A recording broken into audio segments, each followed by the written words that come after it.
નમસ્કાર મિત્રો, રાજ્યમાં છેલ્લા 2 દિવસથી વરસાદની તીવ્રતા ઘટી છે અને હાલમાં ભારે વરસાદથી લોકોને રાહત મળી છે. હવામાન વિભાગના અનુમાન મુજબ આગામી 1 સપ્તાહ સુધી રાજ્યમાં ક્યાંય ભારે વરસાદ થવાની શક્યતા નથી. આજે રાજ્યના વિવિધ જિલ્લાઓમાં માત્ર છૂટાછવાયા સ્થળોએ હળવાથી મધ્યમ વરસાદી ઝાપટા પડી શકે છે. વરસાદની તીવ્રતા સામાન્ય અથવા તેનાથી ઓછી રહેવાની શક્યતા વ્યક્ત કરવામાં આવી છે. જોકે લાંબા ગાળાના હવામાન અનુમાન મુજબ 10 થી 14 ઓગસ્ટ દરમિયાન રાજ્યના કેટલાક વિસ્તારોમાં ફરી એકવાર ધોધમાર વરસાદી માહોલ સર્જાઈ શકે છે. 4 ઓગસ્ટના રોજ મહીસાગર, દાહોદ, પંચમહાલ, વડોદરા, છોટાઉદેપુર, ભરૂચ, નર્મદા, સુરત, તાપી, નવસારી, ડાંગ અને વલસાડ જિલ્લામાં કેટલાક સ્થળોએ હળવાથી મધ્યમ વરસાદની શક્યતા છે. જ્યારે કચ્છ, મોરબી, જામનગર, દેવભૂમિ દ્વારકા, પોરબંદર, જૂનાગઢ, ગીર સોમનાથ, અમરેલી, ભાવનગર, રાજકોટ, બોટાદ, સુરેન્દ્રનગર, અમદાવાદ, ગાંધીનગર, મહેસાણા, પાટણ, વાવ, થરાદ, બનાસકાંઠા, સાબરકાંઠા, અરવલ્લી, ખેડા અને આણંદ જિલ્લામાં છૂટાછવાયા વિસ્તારોમાં હળવોથી મધ્યમ વરસાદ પડી શકે છે. રાજ્યના મોટાભાગના વિસ્તારોમાં વાદળછાયું વાતાવરણ રહેવાની પણ શક્યતા છે.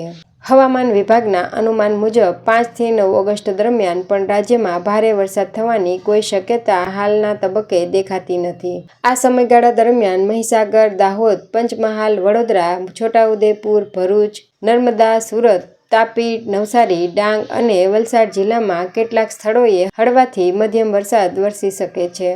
બીજી તરફ કચ્છ, મોરબી, જામનગર, દેવભૂમિ દ્વારકા, પોરબંદર, જૂનાગઢ, ગીર સોમનાથ, અમરેલી, ભાવનગર, રાજકોટ, બોટાદ, સુરેન્દ્રનગર, અમદાવાદ, ગાંધીનગર, મહેસાણા, પાટણ, વાવ, થરાદ, બનાસકાંઠા, સાબરકાંઠા, અરવલ્લી, ખેડા અને આણંદ જિલ્લામાં પણ છૂટાછવાયા વિસ્તારોમાં હળવાથી મધ્યમ વરસાદની સંભાવના વ્યક્ત કરવામાં આવી છે. National centre for mid range weather ફોરકાસ્ટિંગના અનુમાન અનુસાર 10 થી 14 ઓગસ્ટ દરમિયાન રાજ્યના કેટલાક વિસ્તારોમાં ફરી વરસાદનું જોર વધવાની શક્યતા છે. ખાસ કરીને દરિયાકાંઠાના વિસ્તારોમાં ભારે વરસાદી માહોલ જોવા મળી શકે છે. નવસારી, વલસાડ, સુરત, ડાંગ, તાપી, ગીર સોમનાથ, અમરેલી, ભાવનગર, જામનગર, દેવભૂમિ દ્વારકા, બનાસકાંઠા, સાબરકાંઠા અને મહેસાણા જિલ્લામાં વરસાદની તીવ્રતા વધુ રહેવાની શક્યતા વ્યક્ત કરવામાં આવી છે.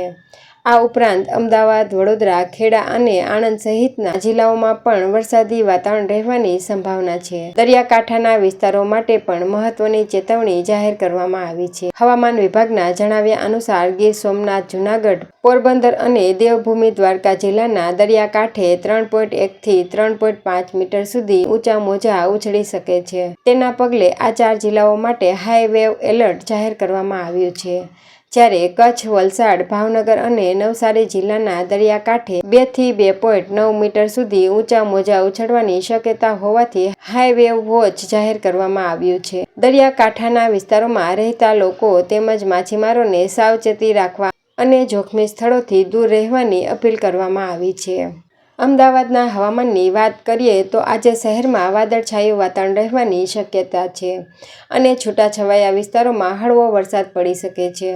શહેરમાં મહત્તમ તાપમાન 34 ડિગ્રી અને લઘુત્તમ તાપમાન 27 ડિગ્રી આસપાસ રહેવાની શક્યતા છે. રાજકોટમાં પવન સાથે છૂટાછવાયા સ્થળોએ હળવોથી મધ્યમ વરસાદ પડી શકે છે, જ્યાં મહત્તમ તાપમાન 31 ડિગ્રી અને લઘુત્તમ તાપમાન 25 ડિગ્રી રહેવાની સંભાવના છે.